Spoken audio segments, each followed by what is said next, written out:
Hi guys, welcome back to the channel, Amonkhet Magic, and it's John here. And may I say, wow, Amonkhet looks insane. I mean, me and the boys obviously recorded it from last week, but yeah, I mean, we are enjoying what the set can do. I mean, even watching the Lord and Red Runs pre-release, that was insane. So this is just sort of a little thing I want you to try out. I think I might try this with every set. Because there are a lot of people who do the full set reviews and they do it way better than I am, and I am still a new Magic player. So what I want you to do instead is I want you to discuss maybe 5 cards I think will impact a certain format. So this time we are going to discuss Standard. So my first choice of number 1, I'm going to discuss Liliana's Death's Majesty. Now, benefit with Liliana is obviously she's a planeswalker. She is a 5 mana, so not exactly in terms of the format. You're talking against Liliana of the Last Hope as well. Obviously, originally she wasn't meant to be in this. Oh no, she would have been in this block, but only for a couple more months. So it's going to be interesting to see how things work with her. From what I saw in terms of limited, she is seriously good. But in terms of standard, I think she's easily a build around card, but you want to probably be building her probably with zombies in mind, or a reanimator strategy, because of course her her +1 is you get to mill 2 cards and then you get to create a 2/2 zombie. You then have the minus ability, which gives you a reanimator, so you can drag something out of the graveyard into the battlefield and becomes a zombie in addition.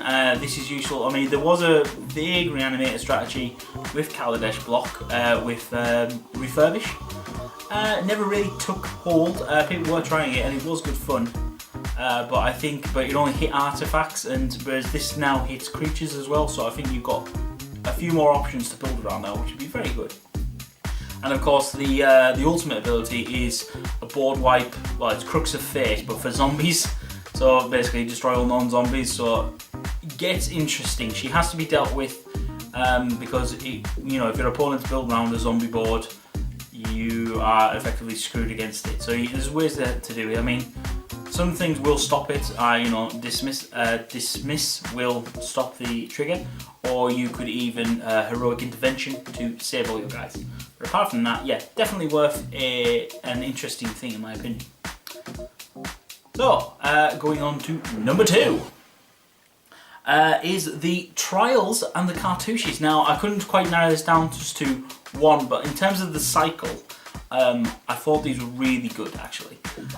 You have the ability to play your Trials for whatever ability they give, such as the red one, which will give you a Lightning Strike for 3 mana, whether that's the player or a creature. It'll also turn on Prowess when you do that as a trigger, which is rather sweet. And then, of course, you have all the various cartouches. Some of them very cheap, some of them a couple of mana. But once you play it, you then get that trial back to hand for replayability. I think you could easily build around having the trials in your deck, but I think you would probably want to be ring 2 colors so you have multiple cartouches to get off, which would be very sweet. And yeah, it is very sweet. I mean, personally, the red one I'm quite a fan of in terms of the trials. Also the black one, the Trial of Ambition, that makes your opponent sack a creature. Getting that on replayability is very sweet. I mean, if you're just making your opponent, they're gonna have hexproof all they want, but they have to sack it. And the cartouches themselves are really good. Red one +1/+1, and target creature can't block that turn. Or even the black one, the Cartouche of Ambition, gives +1/+1 and lifelink for 3 mana. But not only that, you also get to distribute a -1/-1 counter to target creature, which is on your stuff if you're using the mana dork. I mean, there's various things like that. So I think in standard there could be, I think the Trials and the Cartouches are going to make an impact, but whether that is in a tier 1 deck, I don't know. But I definitely see having playability, I mean, just for repeatability, beneficial. Going on to number 3 is the Gods. Oh yes, the Gods. They are big, they are creatures, they are not devotion based, which is rather interesting. Obviously there are ways to turn them off a lot of the time, but personally the two I'm really impressed with is Ronus the Abominable and Bontu the Glorified. At first I wasn't a fan of Bontu, but after seeing a bit of the pre-release and seeing how easy it is to kill one of your own creatures with various things coming in and distributing 1/1 count, -1/-1 counters, you can easily turn the god on. They are in main phase 1, quite simply. Also the benefit these two gods have is they can be hit by, in a bit of eternal format, they can be hit by Collected Company, which is terrifying. In fact, I would not want to be in the person who has to go up against this. But personally, Ronas is the easiest one. As long as you've got a creature with power 4 or greater, he's turned on, and he always has his ability to pump up creatures. So in the current format, there are plenty, and even with the new block coming out, there are plenty of 4-power creatures in there. So Luke's gonna love this card. At first he wasn't a fan of it, but I'm pretty sure he will love it once he actually plays with it and whatnot. I mean, to be fair, it is a 5/5 Death Touch indestructible creature. It is very, very sweet. Personally, I like Hazoret's, I nearly slipped up there, I'm nearly called her the name that she's getting called. Hazoret the Feverant. She's really good. The only downside that she does have is that you have to be one or fewer cards in hand to have her turned on. So unless your opponent's gonna, you can easily get to that stage if you are in red. Because believe you me, I tend to top deck all the time with my mono red goblins, so she does fit in quite nice there. But she's a 5/4 indestructible with haste, which is quite nice actually. So definitely something worth playing around, I think, with. Number 4 is the Sweltering Suns. This is the new board wipe, or one of the new board wipes. It is for 2 and a red, and you get 3 damage to each creature, and you can cycle it for 3. So it's very interesting. I mean, the way I quite like it as it's a bit better than Radiant Flames, because at the moment Radiant Flames is the only really good board wipe that's all around, but you have to play multicolours for it to work. This gives me another option to take on against aggro decks. But not only that, it also gives me a cycling option, which allows me to get a bit of card draw if I need it. I need a different answer than trying to wipe the board currently. So definitely a card that I think we should all keep an eye on, actually. To be fair, this in conjunction with Soulscar Mage is hilariously good. I mean, you get to distribute -1/-1 counters everywhere. You get to kill off a lot of things. It will kill the mage, but if you can cast a couple more spells and pump them up, you might be able to just about survive.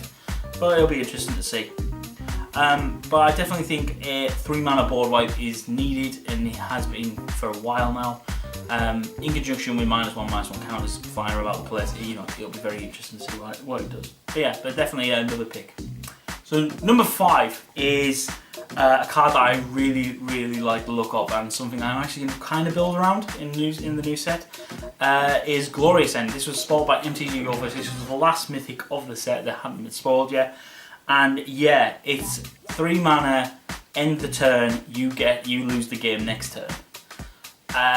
The benefit of it is that basically you effectively want to play it after your opponent declares attackers. They go, this is late game, ideally you're going to swing in, you want them to make sure that all stuff's tapped down, or even in more eternal formats this can affect the games quite nicely, because once it's cast on the stack, you exile the other spells and abilities on the stack at the same time.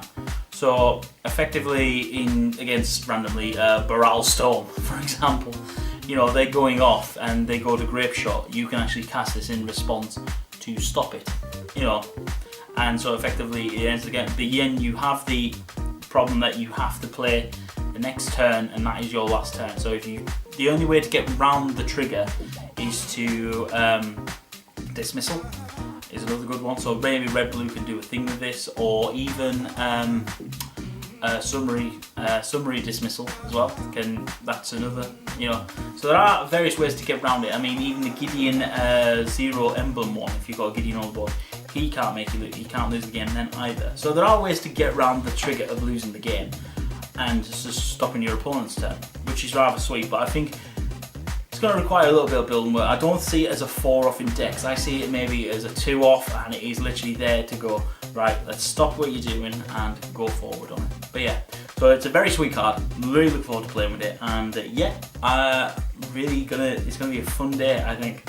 So that's it for the top 5. We'll see how we do. You never know. I might be a prediction god. I doubt it, because the pro players operate on well beyond a level beyond me, and even most brewers do. I just sort of do my own thing and enjoy it. But anyway, so thank you for tuning in, guys. Please remember to check the description box below for various links, and yeah, thank you again. Bye bye. Hi guys, remember, if you like that video, please smash the like button. Also subscribe to the channel. Let's keep the MTG community growing here on YouTube. And from this, please check out our other playlist. We have plenty of other Magic the Gathering content from myself and the other boys at Amonkhet Magic, and we will catch you all very soon.